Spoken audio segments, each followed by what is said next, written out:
आलसी सियार। एक जंगल में एक ढोंगी आलसी सियार रहता था। वो बहुत आलसी स्वभाव का था। कितना थक गया हूँ, काश कहीं से भोजन मिल जाता। काश भगवान ऐसा होता कि मैं सोता रहूं और कोई मुझे लाकर खाना दे दे। और यही सोचता सोचता आलसी सियार वहीं खर्राटे लेने लगता है।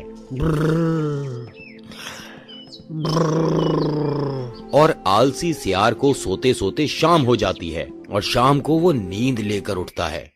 उसे इस तरह उदास चलता देख पेड़ पर बैठा बगुला बोलता है, क्या हुआ सियार मामा, कहाँ जा रहे हो? इतने धीरे धीरे, काफी बीमार लगते हो। हाँ बेटा, बहुत दिनों से ढंग से खाया नहीं हूँ। अगर कोई खाना ले आता तो। मामा उधर उस ओर जाओ, ढेर सारा खाना है। वहाँ चूहों का एक झुंड आया हुआ है। अरे सच में? चलो बढ़िया है, फिर मैं जाता हूँ। ये सुनकर आलसी सियार धीरे धीरे जाता है और जाकर झाड़ियों के पीछे छुपकर उन चूहों को देखने लगता है। ये इतने सारे चूहे, मजा आ जाएगा इन्हें खाने में। दूसरी तरफ चूहों का झुंड जा रहा था और उन सब का एक गुरु मूषक राज उन सब आगे आगे चल रहा था और सभी को आदेश दे रहा था और सभी चूहे उन्हें सुन रहे थे। इन सबको मैं कल देख लूंगा और मुझे कल ही एक अच्छा सा उपाय निकालना होगा। सियार वहाँ से चला जाता है और आलसी की वजह से कहीं शिकार पर नहीं जाता है और भूखा रह जाता है और सियार रात को भूखे ही सो जाता है। अगला दिन वो पूरी तैयारी के साथ जाता है और जाकर चूहों के बिल के बाहर एक टांग पर खड़ा होकर आंख बंद करके सूरज की तरफ देखने लगता है और तपस्या का नाटक करने लगता है। ओम ओम ओम। कुछ देर बाद चूहे बिल से बाहर निकलने लगते हैं और उसे इस तरह एक टांग पर खड़ा देख एक चूहा सामने आकर पूछता है, सियार मामा, आप यहाँ एक टांग पर खड़े क्यों हो? सियार अपनी आंखें खोलता है और बोलता है, हे चूहे, मैं बहुत बड़ा महापुरुष हूँ। मैंने बहुत साल तप किया है और अगर मैं अपने सारे पैर नीचे रख दूंगा तो ये धरती तबाह हो जाएगी। मैं तुम लोगों को बचाने के लिए अपने पैरों को ऊपर रखा है। मुझे भगवान ने तुम लोगों का उद्धार करने के लिए भेजा है। ये सुनकर सभी चूहे उसकी बातों पर आने लगते हैं और उसकी बातों को सुनने के लिए मूषक राज आगे आकर बोलते हैं, क्या आप सच बोल रहे हैं? तो मैं क्या झूठ बोलूंगा? हे महाराज, हम आपके दर्शन करके खुश हुए हैं। लगता है चूहे मेरी बातों में फंसने लगे हैं। यही अच्छा मौका है।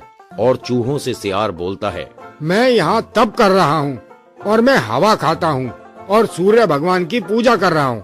उन्हें प्रसन्न करके मैं दुनिया का राजा बन जाऊंगा। ये सारी बातों को सुनकर सभी चूहे उसे भगवान मानने लगते हैं और उसे अपना गुरु समझने लगते हैं। महाराज, आप मेरे गुरु हैं, हमें आपकी सेवा करने का अवसर दें। जरूर, अवश्य। और जब जब वो तप करता, सारे चूहे उसके सामने गाना बजाते और नाचते। महाराज की जय हो, महाराज की जय हो, जय महाराज। और सियार नाटक करके सबके सामने अपनी आंखें बंद करके रखता था और जैसे ही रात होती तो सियार जाते हुए अंत के 2-3 चूहों को खा लिया करता था और आराम से रात को सो जाया करता। कितना मजा आ गया। अब मुझे काम नहीं करना पड़ता है और मैं रोजाना खाना खा लेता हूँ। बहुत मजा आ गया। इस तरह कर कर कर के वो चतुर सियार रोजाना 2-3 चूहों को खा लिया करता और इस बात की भनक मूषक राज को भी चल चुकी थी। वो बैठा सोच रहा था, सारे चूहे धीरे धीरे करके खत्म होते जा रहे हैं। आखिर ये हो क्या रहा है? मुझे जल्दी इसका उपाय निकालना होगा, नहीं तो मेरे सभी साथी धीरे धीरे खत्म हो जाएंगे। अगले दिन मूषक राज जाकर बाहर खड़े सियार से पूछते हैं, महाराज, आप अंतर्यामी हैं, हमें ये बताएं कि दिन प्रतिदिन हमारे चूहे कम होते जा रहे हैं। कोई उपाय बताएं महाराज, क्या हो रहा है ये? हे मूषक राज, सारे चूहे लगते हैं मेरी बहुत सेवा की है और उन्हें स्वर्ग जाने का मौका मिला है। ये सुनकर मूषक राज को थोड़ा शक सा होता है और वो अंदर जाके कुछ देर और सोचता। और अगले दिन मूषक राज सुबह ही सुबह जाकर भालू राजा के पास जा पहुंचता है। भालू कुर्सी पर बैठा किताब पढ़ रहा होता है। भालू भाई, हमारी मदद कीजिए। क्या हुआ मित्र, बोलो।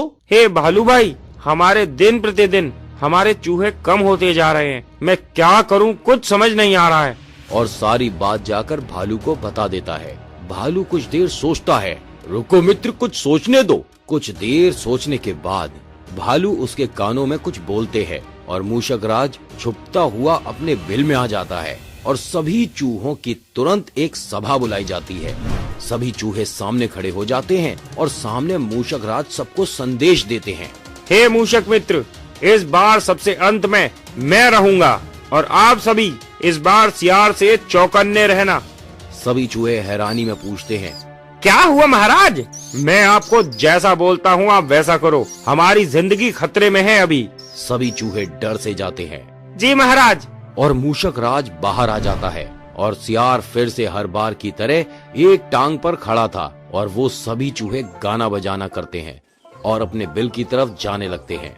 और इस बार मूषक राज सबसे पीछे था और अचानक ही सियार ने हमला करने की कोशिश की, पर मूषक राज पहले से ही चौकन्ने थे और वो तेजी से उसके माथे पर चढ़ जाता है और अपने तेज दांतों से काटने लगता है और सभी चूहों से बोलते हैं, सभी सियार पर टूट पड़ो। और सभी तेजी से सियार पर टूट पड़ते हैं और काट काट कर खोखला कर देते हैं और आलसी सियार चिल्लाता रहता है, बचाओ, कोई बचाओ, छोड़ दो मुझे, छोड़ दो। और आलसी सियार मरता गिरता वहाँ से भाग निकलता है और फिर कभी वापस नहीं आता। इस तरह करके मूषक राज अपने सारे चूहों का बदला लेता है। संदेश, ढोंग कुछ ही दिनों तक चलता है और अंत में ढोंगी को सजा मिलती ही है और आलस से हमारा ही नुकसान होता है।